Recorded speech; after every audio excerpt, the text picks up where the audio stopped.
Hello. So this is the beginning of the newsman. That's the thing. Okay, so we have to start. We start like this. We start with a saying. This is Pairi Gimel, third chapter of the 8 chapters. And the third chapter starts like this. It starts with a saying, like you say a saying, aphorism, a slogan. The saying is that there is it's called a proportion in technical philosophy. There's a mushal, we call it a mushal sometimes, or how's this called? An analogy, right? There's an analogy between the body and the soul. There's these two things we call the body and the soul. Sarbet, yeah? And there's an analogy between them, or a proportion. Proportion means just as, right? Just as the body has two things, the soul has two things. That's probably the direction in which it goes. The body has two things which are called a good state and a bad state. Everything in the world only has two things, good and bad states. Good and bad kinds, good and bad ways, right? Except the Bain in me. What? Except the Bain in me. Hello? No, I don't know. We went this Bain doesn't exist. Hello. Everything in... Okay, we have to talk... That's what we talked about on Thursday. What does it mean to be good or bad? For everything has a good state and a bad state. And we call the good state of a body health, and the bad state of a body we call sickness. So just like you understand that, you should understand that the soul, which you have to know what that is first anyways, but that's why there were 2 chapters before that told us what that is, also has these two things called health and sickness. That's a very ancient slogan. Remember? Who made up this mushal?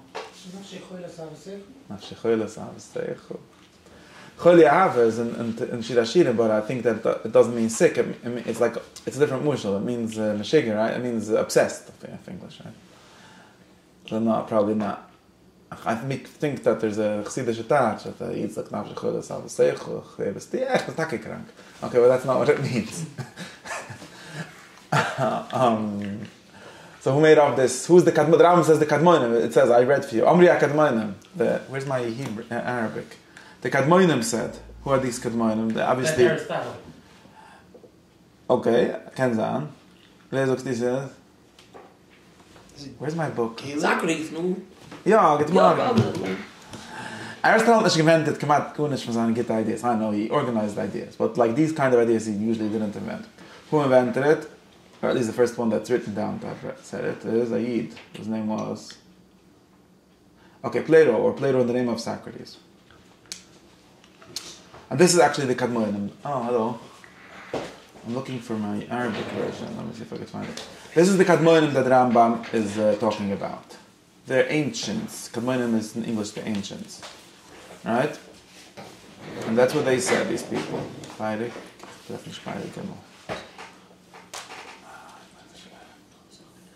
But what are they trying to say? What's this mushal all about? No, you already know Pshat? You heard my shir Thursday? What's the mushal? What's the nimshal? Oh, yeah.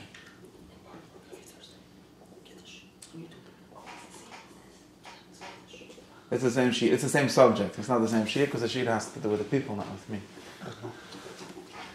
But the kids know what's the... Well, firstly, the Ram doesn't say ever, or it's not in this cipher. This cipher is hiddenly. The other swim that Ram, other swim that the Ram wrote does this explicitly, which is, and in this cipher also in the 6th chapter, right? But in most of them, it doesn't explicitly say that there is a machloikis between the Yidden and the Goyim, between what's called the Torah. And in this cipher, he calls it usually the Torah, the Nevi'im, and the Chachamim. He has 3 categories in this book. I don't know why. It's not from that. There's things that they say, and there's things that other people say, which are known as... No, you read the Akduma, and you have your book. It says in the Akduma, it says in Hidden. It doesn't say that it's a stira. And you remember all the Oibacham think that know that the Rambam said that there's a stira. There's the Yiddishkeit and there's philosophy, right? And the Rambam has some kind of teretz of the stira. Oh, we're in the Psikha now, and he says And in this book, he doesn't ever say that there's a stira explicitly. Besides, hello, welcome, Shema Leichem, Does he ever say, we have this book called Shema Leichem, which we're learning because the Rambam wrote it when he was a little bucher. And maybe bucher like us, we need to understand it. And in this book, he never definitely doesn't frame it explicitly as being here to solve the machloikas between the philosophers and the Torah, right? There's one chapter in which he talks about an explicit machloikas that they had, and in Machtanei Kimta, he doesn't pretend that it's just another shtickle Torah, like it's not like a big problem. But he does talk about it in a backwards way in the Psikha, which we learned for like 3 months at some point, where it gives a defense of using non-kosher or non-Jewish sources, which was the famous defense called Shma'amis Mishamre. Shma'amis Mishamre is a different way of starting you with a pram, right? Very different story. Like someone, it's very interesting. I'm saying this I didn't say in any shir yet. So new was bonus. Most people who know about the Rambam know about the Hagdama to what's the other book called? Moreh Nevuchim, right? Where it talks about in the beginning of something called a mevucha. Mevucha is a, how do you call it in English? Confusion? Perplexity? Perplexed. Yeah, that's a weird translation. I don't know who invented it. I think Freelander, no? Probably, maybe before him already. But mevucha is something that Rambam wrote in Arabic, chira, and it comes from Greek. It's a term that was translated from Greek into Arabic. And it's how's it called in Greek?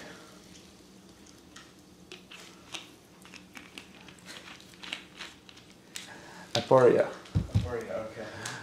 Chira is how the Arab translators translated aporia. And what is an aporia in Greek? No, we don't know anything. We just know what is the word. What does that mean? Question, not a problem. It literally means an impasse, right? It's an image. It comes from an image, right? If you have a way, that's why the Moreh Nevuchim is it's actually a good translation. Because there's a way, you go there, sometimes you got stuck. You come to an impasse. There's nowhere to go further. You're stuck. That's an impasse. And Socrates used this word to describe when you get stuck. What's the Socratic impasse, which he's always trying to get people into? When you're stuck with inconsistency in your own definition? Yeah, when you're very good. That's great because this mamish opens up the Rambam a little bit better. When you're stuck because you believe two contradictory things, right? Because you think two contradictory things are even better to say. Right? This is how philosophy started. Because Socrates used to go around the people and get them to talk about things, and they would say things, and then they would say more things about the same things, and he would try to make them stuck. People usually think that he's playing games because he's going around asking people what the definition of something is, and then they don't know it, so you can't define it. I thought he was trolling. Yeah, and he himself sometimes said that he's trolling, and then he argues and says Chas v'shalom, he's trolling, but really, he does not just trying to get you to be stuck. What he's trying to do is to get you to an impasse, and an impasse is always a contradiction or something that you think. He doesn't care about. He doesn't ever talk about like just giving a drusha. This is the truth. Plato used to give such drushas sometimes. He didn't write such things, but he gave such drushas sometimes. And Aristotle quotes it like this was what the Rebbe said in the sheet. The Rebbe said, "You want to know the truth? It's like this." But in his writings, he never, at least the writings that we have, there aren't any such drushas. There's only dialogues. And the dialogues are meant, or at least when he's doing repeating this kind of Socratic tactic, it's always meant to show you that you yourself think two contradictory things, and you think them all the time. You just don't notice. So I have a friend that argues. People arguing in the internet about politics, and they show that most people that argue about politics, the way that they do it is that they have all kinds of beliefs that don't match with each other, but they make sure that they're never seen in the same room together. So that's how you could have inconsistent beliefs. And Socrates is always trying to get your contradictory beliefs into the same room and showing you, and then you like when you look at it from here, it looks like this. When you look at it from there, it looks like that, and then you're stuck, and there you have a teretz and then a pshit. So that's called an impasse. Okay, just like in the mushla, when you're going on a way, you need to go somewhere, you get stuck. There's the pusik that the Moreh Nevuchim comes from, which is right? They're stuck. They went out of Mitzrayim. They don't know how to way back. They don't know the way to the Yisrael. They're stuck. Mitzrayim is no good. Midbar is no good. Yamsuf is no good. Paro is no good. we thought Paray is so bad, okay, we'll go to the Midbar. No, Midbar is not good either, right? And therefore we need Amadei Shuanan. The Rambam literally thought about this image and didn't make any of this medrash up. And we need some kind of guide for the mevucha, like someone comes and shows you, no, there's actually a way out. Right? That's the kind of guide that Moira literally means a guide, and Moira is it's you could translate it as like Hoda'at, or the guidance of whatever. But and Moira Is he trying to be the bottom? Moira Nevechem is in Ein Fneibish's name, and you yeah, I found it says Beferish this in one of the Rambam of I forgot who. But Moira Nevechem is God's name, because now you think of the story. The Yidden were stuck in the Midbar, and the Eibush says Hashem Hoylech Lifneim, and the Rambam actually uses Hashem. If you remember, everyone remembers the Rambam's Torah about no, you know which parak I'm talking about. Like the most important parak for all the Rambamists, where he explains right? Where the Rambam anyway, the Rambam explains that the Moshe Rabbani has to lead the people according to their level, and therefore he had to give them things that are like a Zura to get them out of it, that whole Torah. But it's based on the Yidden going in the Midbar. It's based on the same story in the beginning of Parshas Beshalach. The Rambam sagt, warum the Eibster kann nicht machen alles, the Eibster kann machen alles, but the Eibster hat Menschen auf Visa sein, nicht sie Ecke. Right? And this is the same story here, right? You have to talk to people in their contradictions that they're stuck in and get them a way out. You can't just say, I'm in a pshit is what God can do, and not what we can do. Right? This is also Mashir on Friday, if anyone listen. Remember? Not Nissim and Teva. So anyways, what am I saying? This is the Moreh Nevuchim. Moreh Nevuchim is a guide out of the contradiction. He's trying to show you a way to really what Socrates did, to find you a third definition which has the good thing, what you really believe in each, but doesn't contradict, right? That has to be the framework. Not that he has a teretz, right? It's that he's always telling you that you were right in both of them, but you were misunderstanding both of them. So, okay. That's the Rambam, and that's the framing of, now I explained the framing a lot better than what most people understood until now. But that's the framing of the guide of the perplexed, that there's a mevucha, and the mevucha is very clearly that you believe two things. If you, like the Rambam says, if you don't believe both of these things, then you have no problem. In the Rambam's way of working, or in his world, these two things are symbolized by these two canons, right? These two books. There's a book called the Bible, the Mishnah, and there's another book called Aristotle, and you're stuck with them. But really, it's about you. It's not about the books. It's not about how you mean Yashav Yiddishkeit with the Goyishkeit. That's not the problem. The problem is that you believe the Goyishkeit already, right? If you didn't believe it, then, or the other way around, the problem is not true. But the problem is that both of these things are true, or that you do believe, or you should believe both of them. So you have to reconcile them. And like I said, reconciliation is it's not making a pshuta. We never get out of Socratic problems of making a pshuta. You know, is it good? I can get you into these easy contradictions, right? Is it good to be always loyal to your family, or should you be loyal to the truth more, right? And this is like one of the first Socratic dialogues. What do you do if your father did a crime? Do you report it to the police? Well, Sadechad. So with the Torah, we have to give it a van. It's such a news. Justice, right? What's the solution? Oh, what does he tell the He doesn't know, he gets stuck. No, this is the problem. Socrates doesn't say that he has the answer. He says that anyone that says he has the answer is lying. He's a bad person for persecuting his father. He argues with him that he is. He doesn't say what he thinks. But I know what he thinks, but I don't know halacha l'maaseh what he thinks. But I know that what he thinks is that, therefore, the definition of the good is neither being good to your father or being good to the court, even not caring about your father. It's some third thing. That's what he's going to try to get, and that's the kind of work that we'll do. Now, the Rambam, this is how the Rambam frames the Moreh Nevuchim. But this side of called Shmona Perukim, or Perish HaMishnah more generally, which was not written for the Nevuchim, l'chayre. That's why we're allowed to learn it. It's not for the Nevuchim. It doesn't frame it that way. Although, of course, you're all confused. But what do we do? So this style of teaching, which is making people realize that they're confused, is dangerous. Why is it dangerous? Why is it dangerous? To who is it dangerous? Why do I say it's not? No, mostly. Firstly, because people don't like not being told that they're wrong.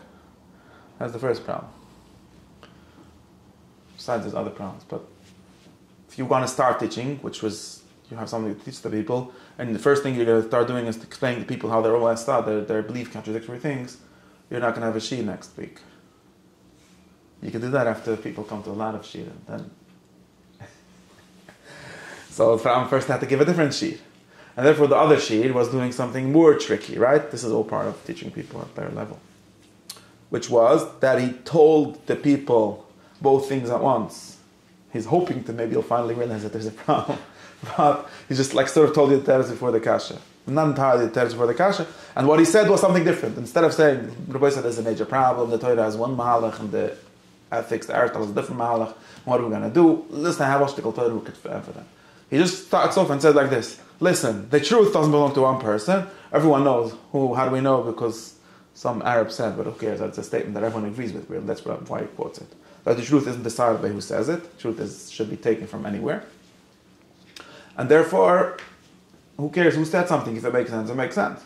And therefore, he's going to give you already the teretz, which is both of these things. Right? That's the Rambam's way of introducing us to these two sources that he's working with all the time.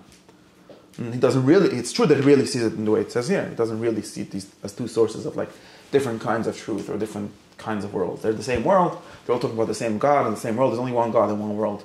So there can't be only ones anyways. So, and therefore, if there's any truth or any way of life that one proposes has to work with the other, just different books and maybe different styles, different languages that have to be understood. Okay. So back to where we started. So now, in Pairu Gimel, the Rambam quotes one of these, Kadmoinim.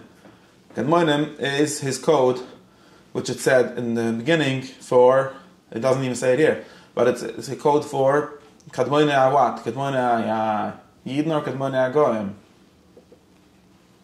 Well, he says here the Kadmonian philosophers and the later ones. Very good, very good. So if you remember the Akdom, I remember that it says that it's aside from Malikit. It's Malikit from a whole list, and I think I made the list exactly. Shar and Hashem, right, or something? It says something exactly. There's a list of two or three groups, each one divided into 1, 2, 3.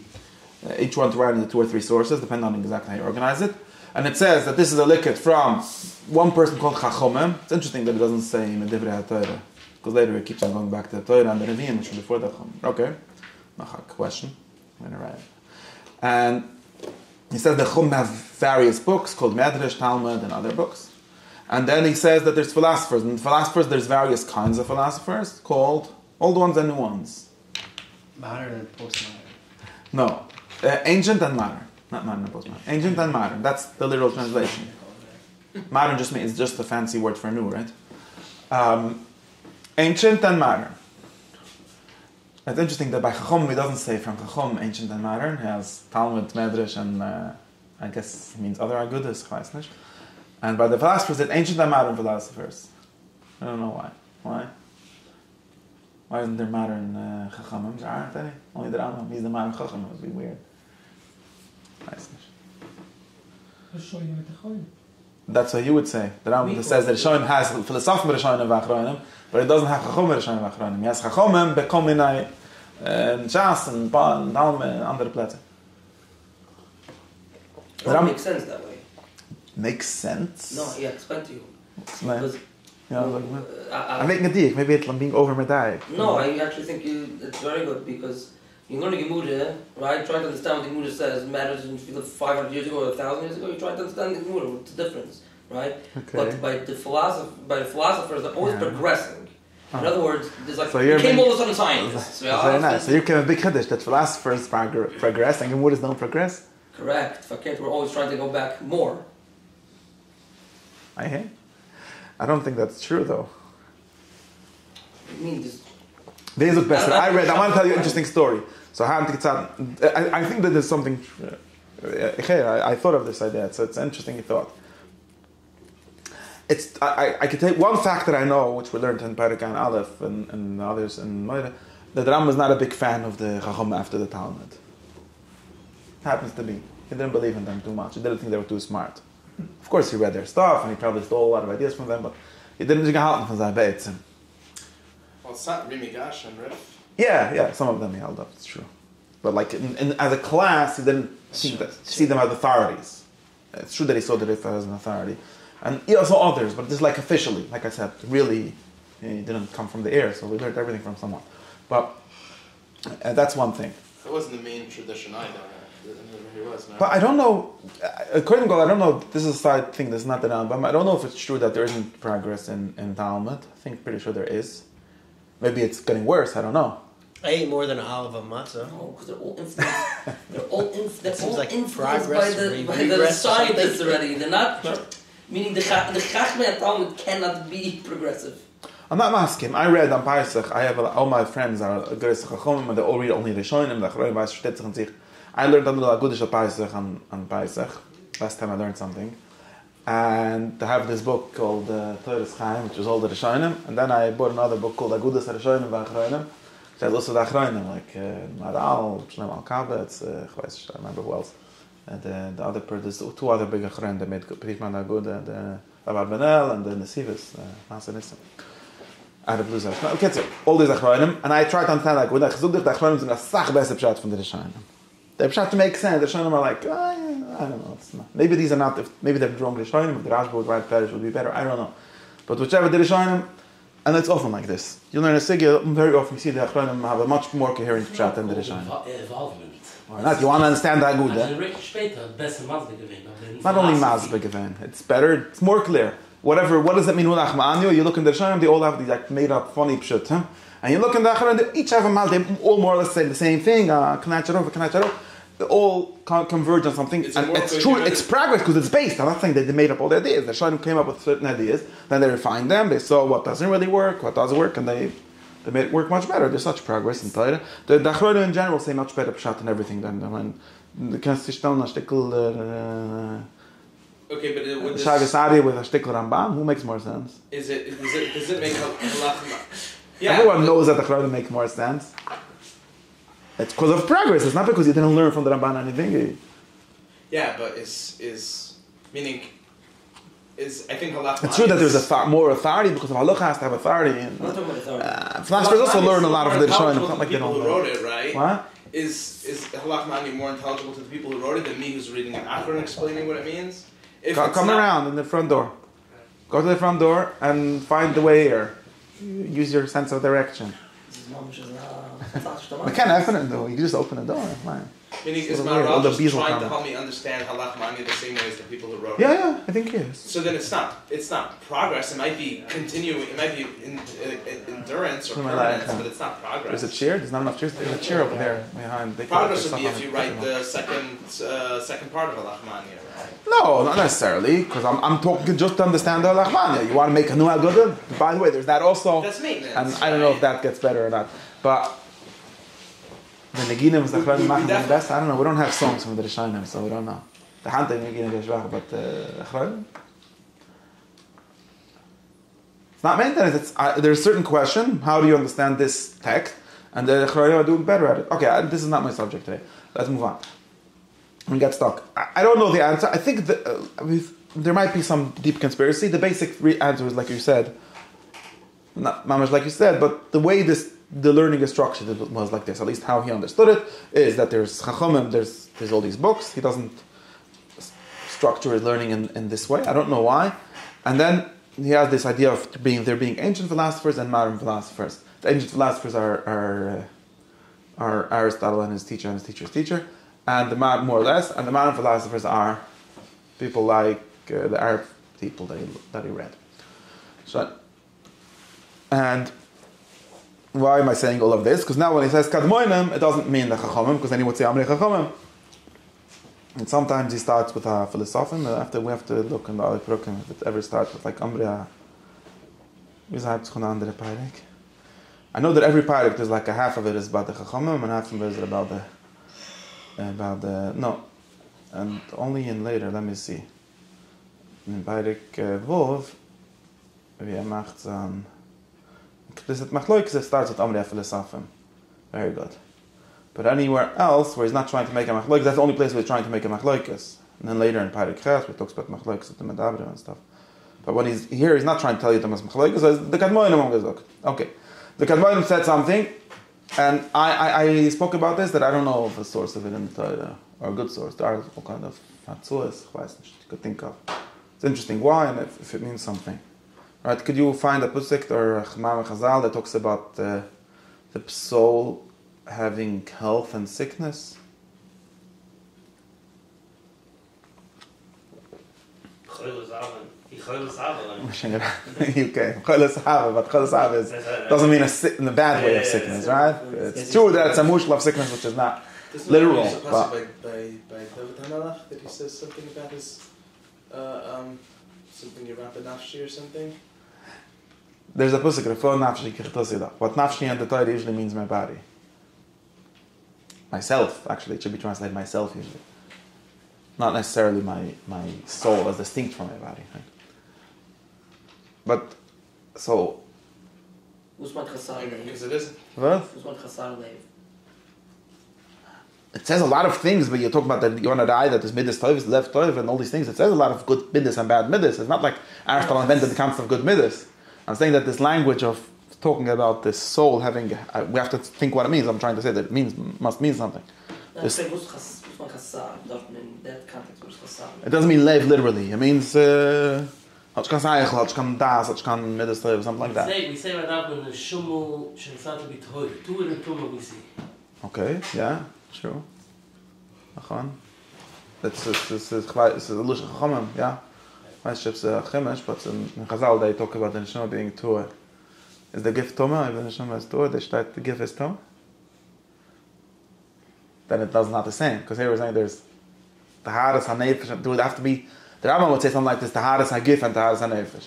He does say things like that. Hardest hagif means nekiyas, and the hardest hanefesh means da'is toivis or whatever. I'm not sure what neshama tahira means. B'chalal. What's my interest?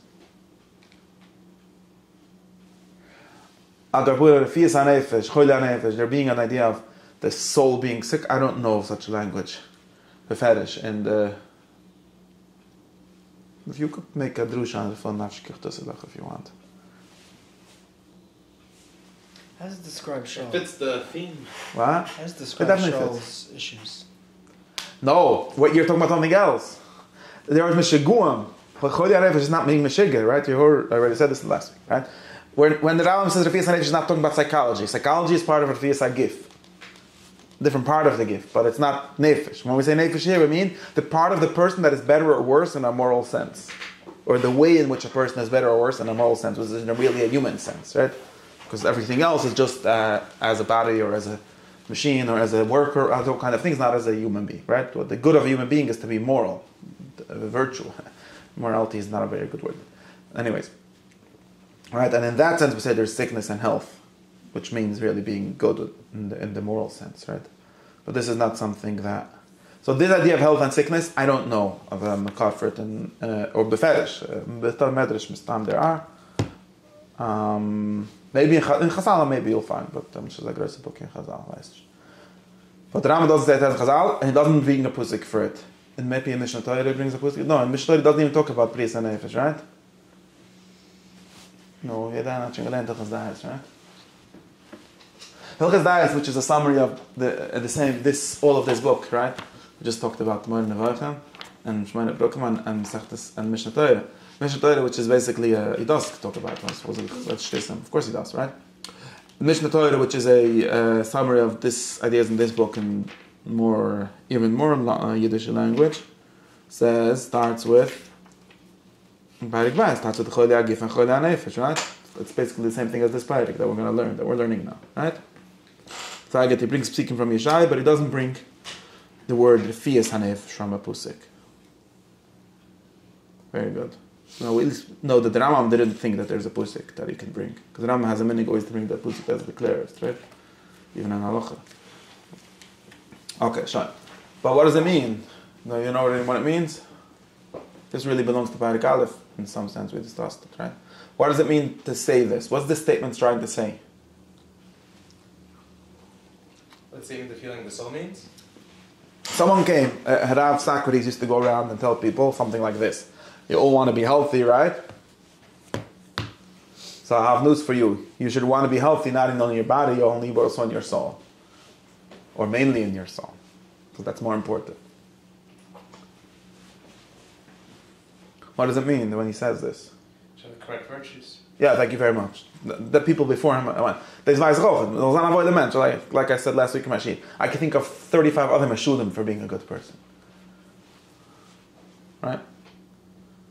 As opposed to what?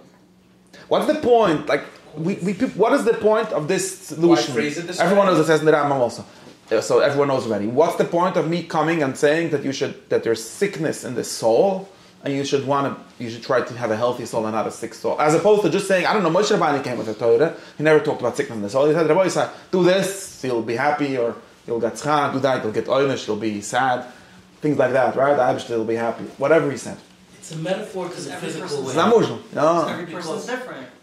Every person is What different. do you mean? If Moshe Rabbeinu would just come, then it's not saying that it's no rule for everyone how he's going to be, I guess, the best version of himself. So you're saying that Moshe Rabbeinu didn't talk about the Refuah Nefesh at all? He just gave mitzvahs. It's a whole different No. lifestyle. That's my she last No, was talking about this. The reason to heal it states that it's sick, Sure. right? That there's something wrong Has with to be it. sick. You don't have to heal. No, you don't have to only heal sick people. I mean, that's another. We'll get to it later in the Parak. But everyone has to be healthy, and you go to a doctor to tell you. A doctor in the sense of exercise and food. Medicine is when you have a problem. But even exercise and food are ways of people being healthy and not healthy. Right? Mhm. You have to have a problem to Maintain your body. So I mean, the question is, to why is be it calm. Yeah. why is it mentioned in a way? You don't have to only maintain. You want to become strong, then it's just a kind of health of the body. You have to exercise. It's mentioned because it works under the same model, Okay, which is that you culture it and cultivate it properly, and you change its There's habits. an and- ideal version of what health is, and that's what you should be striving for, and other than that, you're unhealthy. so it's a mushal that look. The Rambam uses this mushal for like I don't have a list. Someone made a list somewhere. It's like 6 different things at least just in this book. How the mushal works. But you could do this. You could extend almost every mushal. You learn medrash. People that do drush is good. Almost every kind of image that I would have given you, I would have been able to extend it to whatever you want to say. I think. Why is that? Why that is? Because people are creative and they could make everything mean everything. What do you mean? Imagine that the Rambam would come Does that mean that and nothing- say, Steinish, imagine the Rambam would come and say that a body has to be clean, just like that, your soul has to be clean. This is a mushal that you hear in beis medrash often, okay? Like you said, tahara, which basically means clean. And some would say, just like when it's very dirty, it's not enough to clean with a sweep, you have to bring a deep cleaner. And just like once in a year, we have to clean for Pesach, otherwise. So therefore, you have to have for Yom Kippur. This mushal almost says in Shidnesur, right? Oh, maybe it does. They knew the And reason- everything else, you tell me another part, and I'll tell it to you in the mushal of cleaning. And I just want to know if does that mean they're all not true then? Therefore, No, it's useful. All these models are useful. They're maybe it's easy to remember something with the mushal, like something like that. I don't know. Why do people do mushalim taka? It's a good question. You should think about it. We have this mushal of height, right? Of space, right? A low person is someone that deans the tavis, and a high person is someone that doesn't dean the Reibish, okay? And this is supposed to make you think that it's better to dean the Reibish. Why? Because for some reason we assume that it's better to be high. I don't even know why, right? I can tell you where it comes from. probably safer to be high than low. Very good. So in the military context, it makes sense. San Hashem, Alien al Kol, this alien. Then you could see the people that are coming to shoot you. Okay, very good. And then there becomes a mushal for almost everything, right? This height. In any case, this mushal of beriyas v'chayli, or sickness and health, is a mushal that Triggers the reader.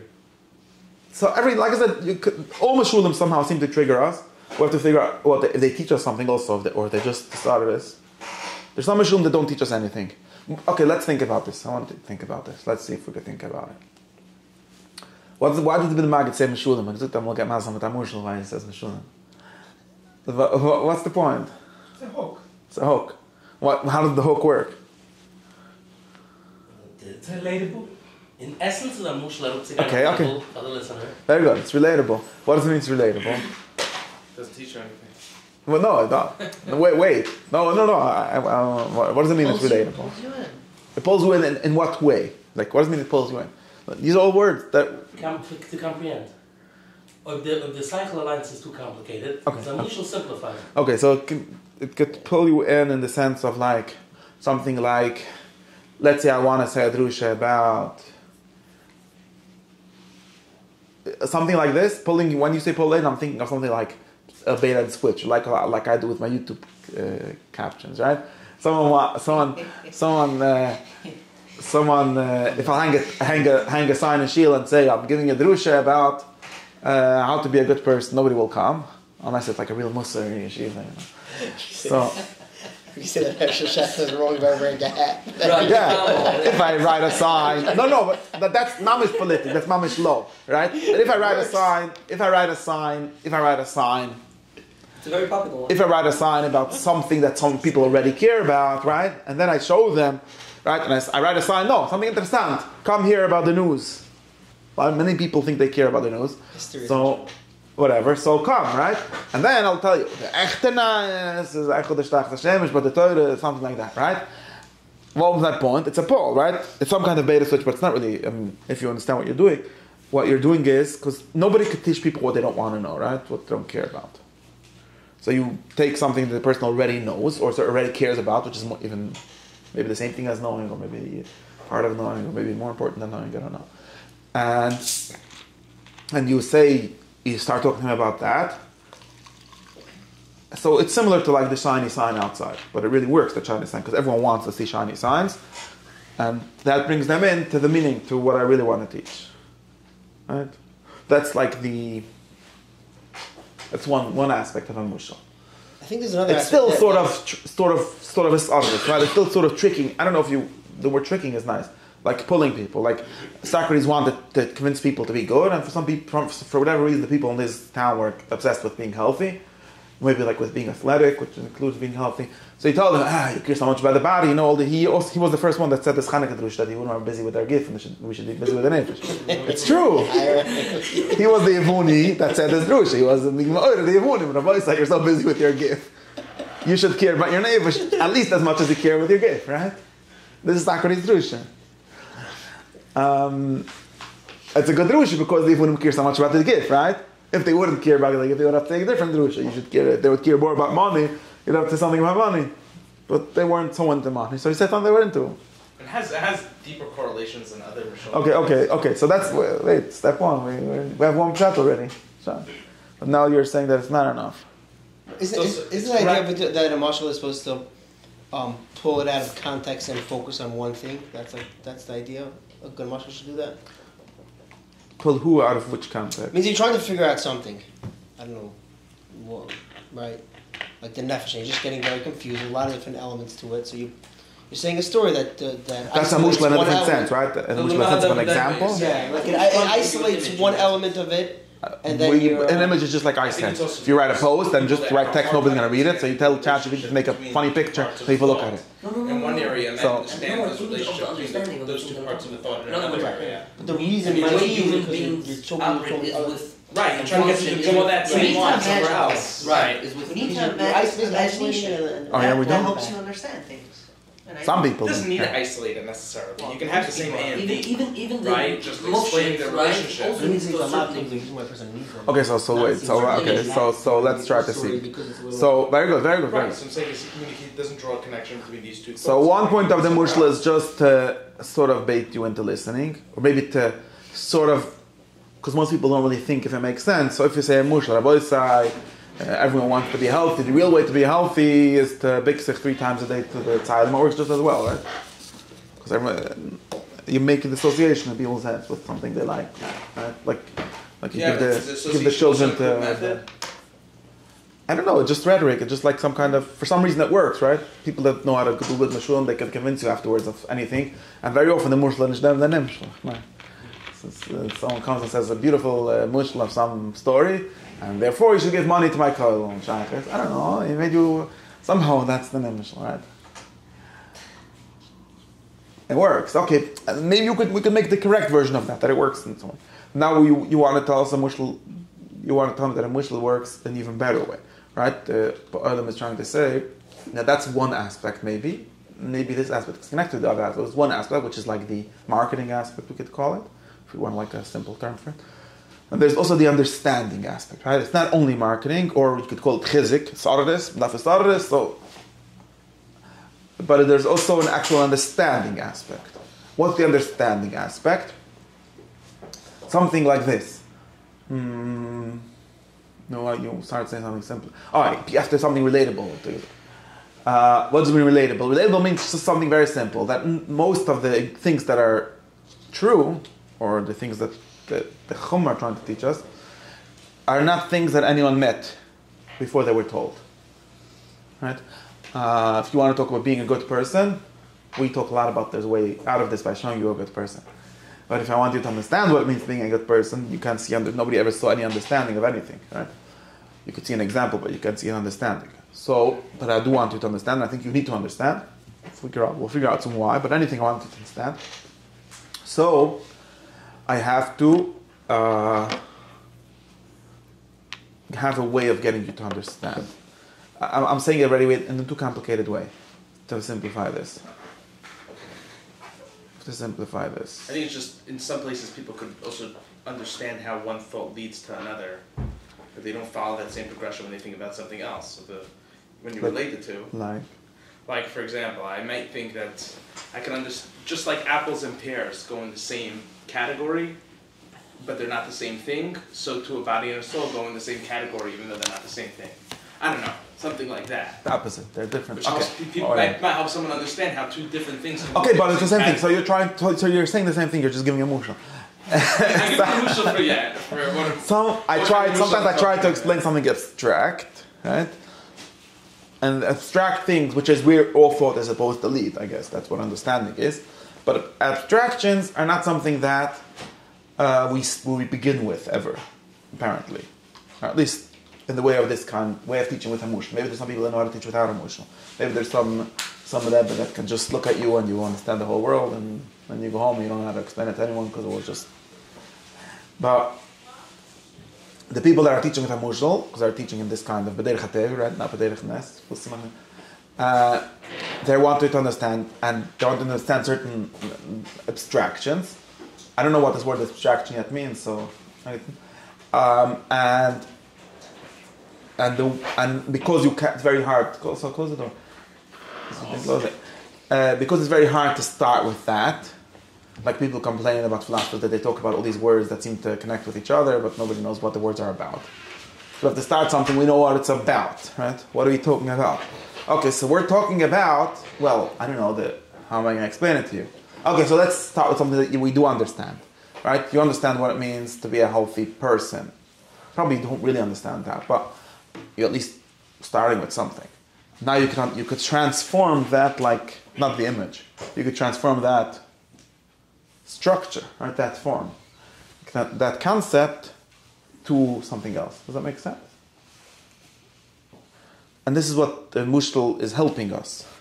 It's helping us move from concrete things to abstract things, which is what we would call understanding. Understanding means...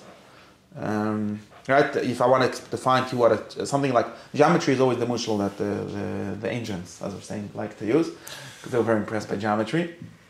And geometry has these very weird definitions that are the true definitions according to geometry, but don't help anyone that's starting to learn it. Right? What is a square?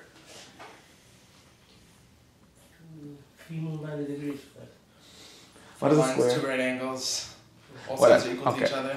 They also have these like their own ways of calling things something like that. Okay.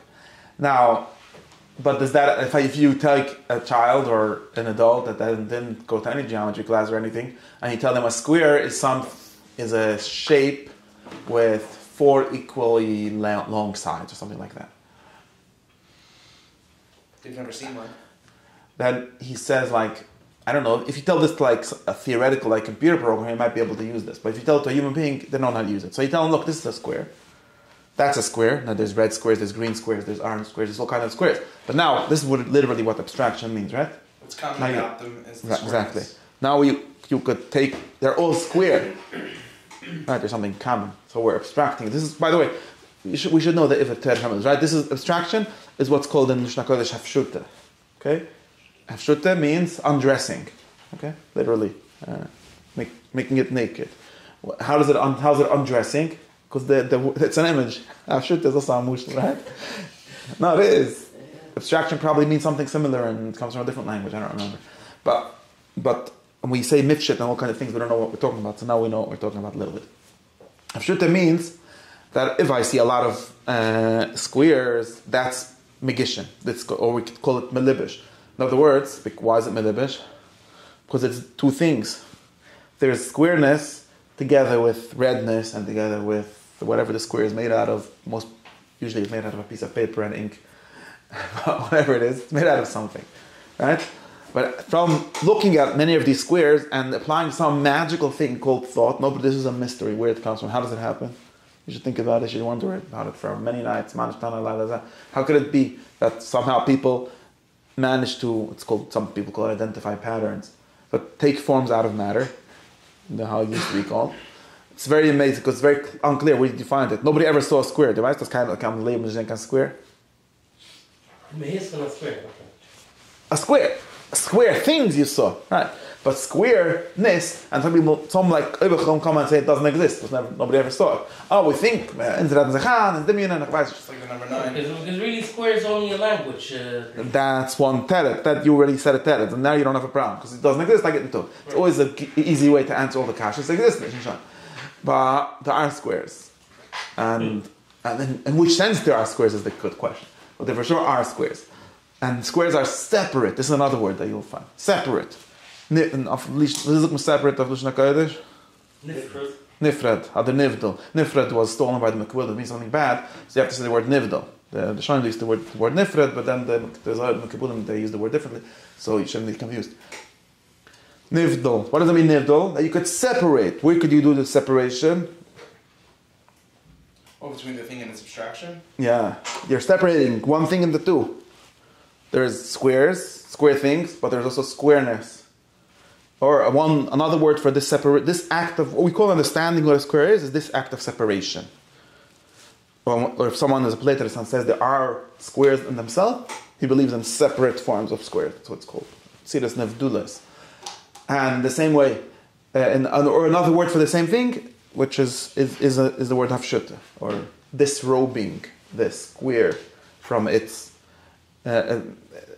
thing that it was enclosed in. Right? There is a square. It's somehow in this box. We'll get taken out of the box. That's what hafshuta means. Someone has a spas shagashmias. Spas shagashmias means that you could think of squares. I didn't make up this pshat. This is what it originally means. And maybe you yourself are just more like a square than like a body, and that you're yourself being mifshit because who's thinking, that's a whole different truth. Okay. Actually, as I'm now you know how, according to the rationalists at least. So now we understand why we use the mushal. The mushal is the melibish part. The mushal is helping us only because we're dumb, and we're nebach melibish in a gift. And it's hard for us to start with abstractions, with so we start with the squares themselves, the square things. The square things. And every square is only a mushal for the square, right? Which is in Spring Valley next to. No. Anyways,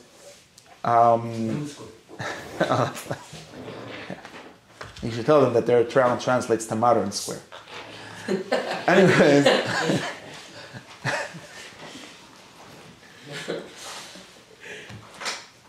So now we have another pshat on mushal. That mushal is the only way that anyone learns anything abstract, unless he was a malach that is only an abstract or something like that. But human beings, and therefore, if I want to explain you, so now we get something better. So when somebody uses a mushal, if he's a smart person, like if he's just doing a sarah, it's okay. The mushal is a way to see flashing lights. You know, like it used to be whatever. In any case. And therefore, but if someone smart is telling you a mushal, he's probably trying to teach you something abstract, and he's probably choosing the mushal which is supposed to. So, like that's what Shmuley started to say. You're going to try to the world which we live in, called the olam ha. Which world do we? Some part of us. Olam ha-gisiya, olam ha-gashmi, olam sensible world. The philosophers used to call it olam ha-mergish, right? The world that we could feel, sense. That's a world that is very confused, right? This is probably where most confusions come from, because we never find pure things. We never find squares. We only find square things, and every square thing is not perfectly square, and it also has a bunch of other conditions, and it's hard to talk about. But we find a mushal. The best mushal for a square is something that's very, very square, or that is only square, not anything else. So we try to at least cut up the mushal in the right way, so it should show us the squareness, right? So in the same way, if Socrates or the Rambam trying to teach you something about the soul, and for some reason, and he decided, besides for the rhetorical things, like I said before, he decided to tell us something about health and sickness. And everyone knows what health and sickness is.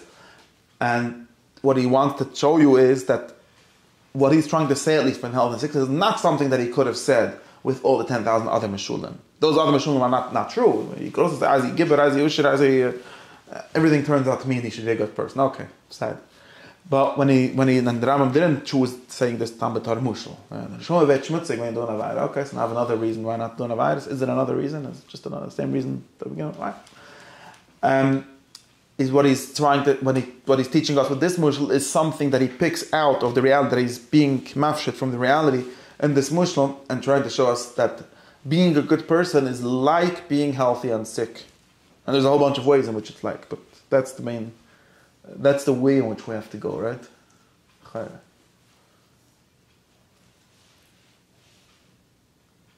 So what is it?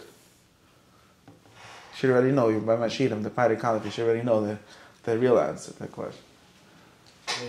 What are we picking out of the reality when we call being a good person health and sickness? The Rambam was actually going to talk about more things. It doesn't actually give the main. Maybe he gives the main definition in Pairik Aleph. Sort of, I'm not sure. So what is the thing? That it's fixable by habit? That's something that he's going to say in Pairik Dalet. Yeah. But that's like, I don't think that's what it means. That's something, that's an extension of the Mushal, I think. I mean, maybe it's power, maybe it is. I don't know.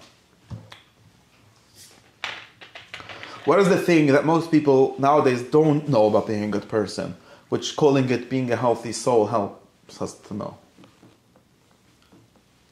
That's for your own good. Yeah, something like that. So I'm getting closer to what I want. So to what I think. What you really want. It's your happiness. It's your things like that. Things like that, right? And this is my reg drusha that everyone should already know. That most people think that being good, or being doing mitzvahs, or how do you call whatever mayas or is a very different kind of thing than being healthy and being sick. That's what we tend to think. In other words, healthiness and sick, whatever it is, right, is, what does the Rambam call it? Let's find the word and then we'll see if his word matches to what we think. What is healthy? What is health in relation to the body, to the life? Good. Very good. Okay, it's auch nur amushal. We have to figure out what it means. Someone could, this is first, what he said. Firstly, someone could say, der Rambam sagt, dass a tzaddik is a schleime, gesinnter Mensch, a gesinnter Nefesh, gesinnter Gif. Also, that's what, for sure, gesinnter Nefesh. I don't know who told you. A tzaddik is someone that does Rutz Hashem. I was lang krank, I'm lang krank. Shaykhs, who told you that you have to be, it's very different, so it could be a stira even. Someone could say a good person in the sense of, like what we call with a tzaddik, is Shaykhs being a healthy soul. Maybe even souls do have health, but it's not a tzaddik, a tzaddik is someone that does mitzvahs. So mitzvah tzaddik is him, meistens. Krank, so. Okay, that's one thing, but what does it really mean? And that's just like a hagzuma to explain, to show that there's a difference. What I think that what it really means is that modern people don't have a definition of health.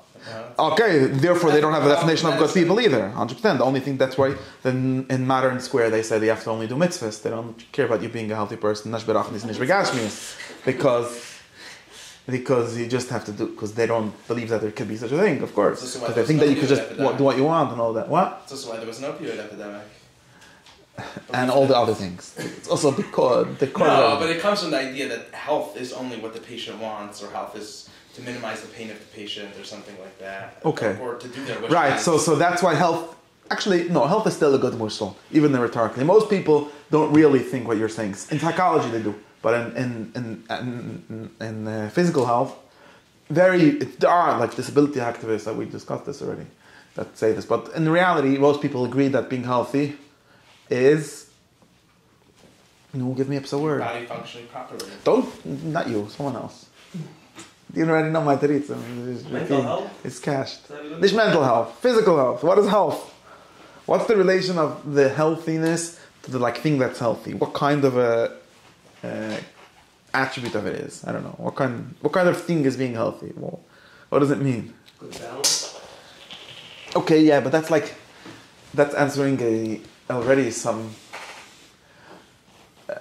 good balance, but why? What's the why? Like what? Philosophy, they say you have to, the dollar you said is have to be well balanced. Yeah, that's how you're healthy, or why? Is that very good? That would be like a how. That would be a second level question. I'm trying to get at something even more basic than that. All right, besides it, so by being balanced or by being, that's like the definition of how to be healthy or what health is in Why to some. live? Why to live? No, to live. To live, okay. No, not healthy is not the same thing as to live. Health, you could be alive and be sick. Maybe you'll eventually die, but that's just not talking about being healthy. Everyone dies anyways, even if they're healthy in some sense. I don't know. Death is not a problem for health. Not according to.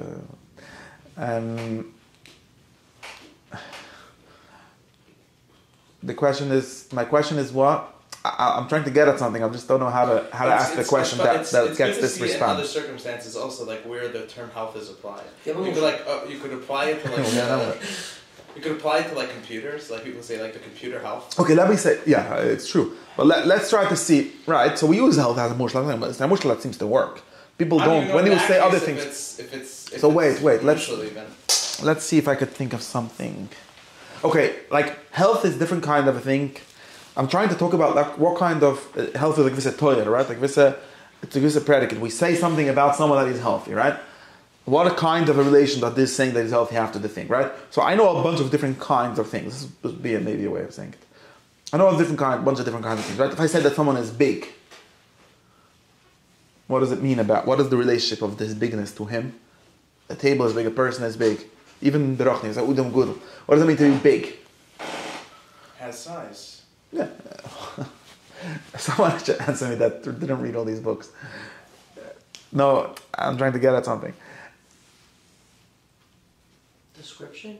It's a kind of description of the person, right? Okay, if you're looking for him, he's the big one. Okay, but what is it? What kind of?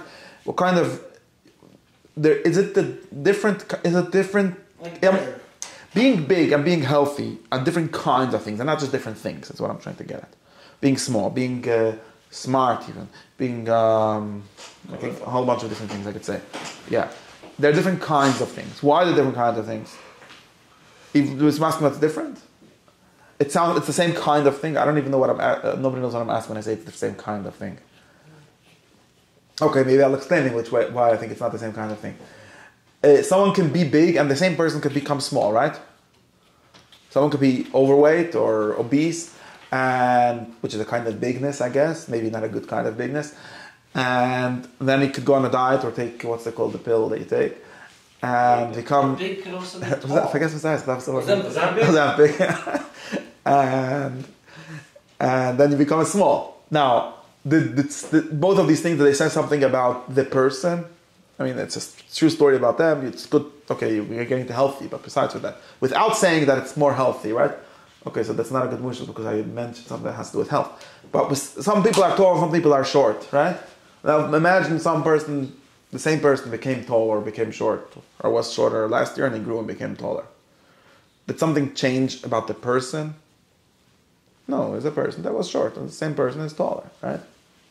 The word saying someone is tall or short, or a whole bunch of different attributes that we could say about something, are not really about it. Does make sense? There's sort of something added to it. When I say that someone is healthy, that a body is healthy, right? Of course, a person is a lot more things than this kind of health.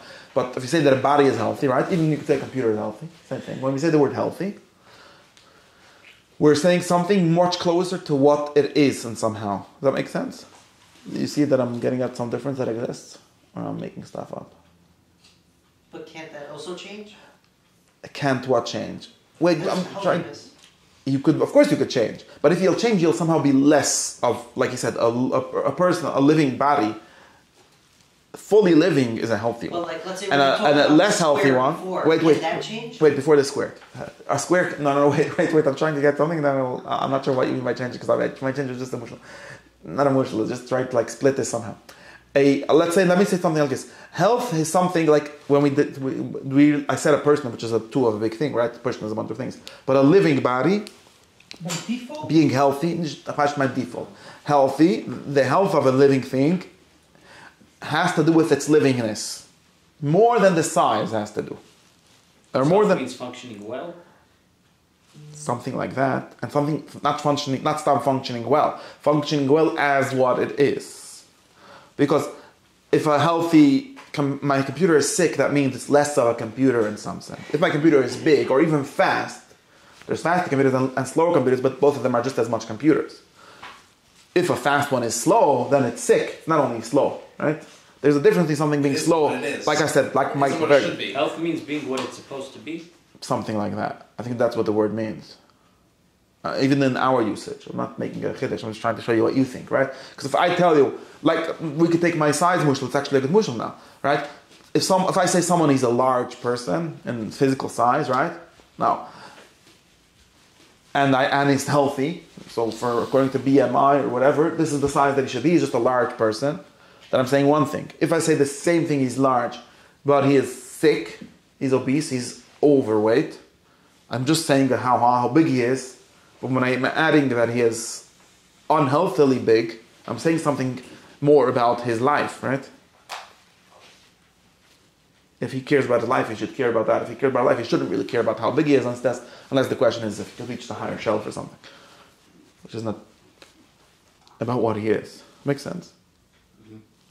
I'm just trying to get to something that should be obvious to everyone. I'm trying to maybe make the word health is a word like he said, but I want us to agree with it. The word health is something that relates to what a thing is. From this follows that if you don't know what something is, you can't know if it's healthy or not. This is what you were getting at, right? Just to show you what I'm trying to say. A square can be a healthy square, or I don't know what your question on a square was, but a square can be a 6 square if it's like a little bit too round, and at some point it stops being a square, then it's a 6 square. No, I was just saying that what we were saying before, that there's an abstract idea, right? And there's what was the word that you said, like when it's orange or red, what's the... Attribute? Like something about it, some fact about it, what it is to be a square, and then there's what it is to be red, which is not the same as what it is to be a square. That's what we divided it. A flat, there are a lot of things that can the change. Squareness, nothing changed, exactly. No, you can change all the colors without it stopping to be a square. Therefore, they have nothing to do with a square. You can change a lot of things about a person without changing to be a person, but you can't change health without changing to be a person. A person in the sense of a living body. A person in the sense of a tzaddik, doesn't matter. Tzaddik. That's what we're getting at, right? But this is the point, that health is a word that talks about something about what the thing is. And like I'm saying, it's very important. What follows is that, and this is just something that follows, it's not the main thing, right? What follows is that if you don't know what something is, you could know if it's big or small. I don't have to know what this couch is to know it's big. Maybe it's a broken couch, you can't sit on it, but it's a big one. But if it's a broken couch and it's a sick couch, well, we don't say the word sick, but that's the same idea that we're getting at. Now we usually use healthy only for living things, okay. Or other things, I don't know. We could use it for other things. And now we see something very important, that going around and telling people that they should care for the health of their soul. Now, again, the word soul is too much probably. But, say of yourself or something like that. What it's doing is it's telling us that being a good person in the sense of a moral person, which is what soul means. That soul is, in this context, is just the thing that is good in the moral sense. Is the same kind of thing as being a healthy person in the physical health sense, right? It's not a different kind of thing. So if someone asks you, what is a good person? What is a healthy person? You say, everyone would know the answer. A healthy person is a living body that lives well, right? That's what health is. Lives well. It's comprised of a bunch of things, like the balance, and all this, a lot of things. Maybe we could make them all mean balance, whatever it is. But that's what it's the more base. It's living. It's doing what it needs to be. Right. It's doing what it needs to be doing. If you don't know what it needs to be doing, then you can't know what it's healthy. And in the same way, a good person, a good soul, is a soul that lives well for the life of a soul, right? That soul's well, or that person's well. And it's the same kind of thing. It's not a different, it's not a mushal, it's a mushal, it's a zayad, then a nimshal. And there's actually probably not any other mushal, or not any, I can't off the top of my head think of another mushal that would help us pick out this thing. That's good. You could think of another one. That's not an important question. The important question is if we understand the point. I think we do, but the mushal is supposed to help us. Of course, this also means, which is not the discussion here, this also means that if you don't know what a person is for, or what a person is and is for, is the same, sort of the same idea, but in this sense, then you can't know if it's healthy. Which is why every Yid has to know what a neshama is. It's not some abstract question, because otherwise you don't know if it's healthy or sick. And there you can't be good or bad. Maybe you could just listen to someone, but that's why it's not an interesting question. Right? Like the Akaida that I wanted to learn starts off like this. It starts talking about, it gives a whole drusha about the soul, if it survives death, and if it's like this, if it's like that, if there's Neif, Shaliach, Neshama, all these things. Why would you want to know any of that? He says you would want to know any of that because you want to be happy. Okay, it's just happiness. But happiness is very similar to health. Anyways, you want to be a good person. You could say it like this. And you can't be, nothing could be good, which is another way of saying happy. Now you'll realize why the Rambam uses the word called. What's the word, the word that the Rambam likes to use that means this? When he wants to say the abstraction, right? Health is a mushal, right? Bris is a mushal. What's the nimshal? What's the abstract word that we use? Virtue. Now, Einwert, yeah. You could say virtue, but what's the virtue is already usually a word that we use in this specific context. You could say it as a general word. I'm not sure what it originally means. Virtue means something like excellence, really. What you could say. No, morality is not that, because morality I don't know what it means. But I don't know what a word means. Virtue or arete is just a word that means excellence, which is a good word. The Rambam has another word. What's the Rambam's word? We'll understand at least where we got this word from. It's another word that doesn't say in the Torah. This. What? This. No, what's a good person? The correct person according to the. No, these are names from the Chumash. Nein, a die Philosophie. Was darf I try to say? Also, the Balamisset stole this word also. The Chassidim don't use it so much. Shleimus. Very good. Shleimus, perfection. Now, again, it's another thing that you thought it was Tama Mushal or it came from nowhere. Perfection talks about perfection. Talks about Shleimus in English. Yeah. Shleimus is just the nimshal of health. Health is the Shleimus of the perfection in English, right? Shleimus, wholeness. Okay, there's more context to the word wholeness, but Akapunim, to perfectly has to be of something, right? It's perfect. The best table is the perfect table at being a table, and the best person is perfect as being a person. That's where we got the concept of shleimus. Shleimus also means well, there's more context to this, but we can't nish for this. Okay, that's how we got the word shleimus, and that's I think the word that Rambam uses in this side also shleimi is. That's what health is teaching us. So it's enough for a sheet for today. One line. Could continue, but it's late, no? I think it's enough.